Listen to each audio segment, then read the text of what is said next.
వరంగల్ జిల్లా వంజరపల్లిలో సర్పంచ్ ఎన్నికల్లో గందరగోళం జరిగింది.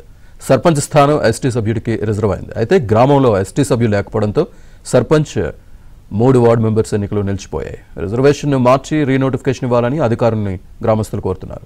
ఎస్టీ జనరల్ 3 సభ్యులు ఎస్టీ జనరల్ సర్పంచ్గా రావడంతో మాకు డెవలప్మెంట్ కోసం కొద్ది ఇబ్బందిగా పడే అవకాశాలు ఉంటున్నాయి. కాబట్టి దయచేసి ఇంకోసారి ఈ ఉన్నత అధికారులు ఇలాంటి తప్పిదాలు చేయకుండా రానున్న ఎంపీటీసీ జెడ్పీటీ ఎన్నికలకు కూడా మాకు సర్పంచ్ అభ్యర్థి కనుక దాంతో పాటు కల్పించినట్లయితే మేము సర్పంచ్గా గెలిపించుకొని గ్రామ డెవలప్మెంట్ కోసం ప్రయత్నం చేస్తామని చెప్పి మీ మీడియా ద్వారా నేను మిమ్మల్ని అందరికీ కోరుచున్నాను.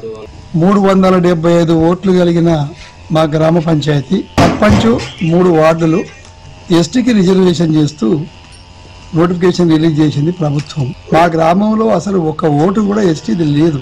దానివల్ల ఇప్పుడు సర్పంచ్ 3 వార్డులకు ఎన్నికలు ఆగిపోయినాయి.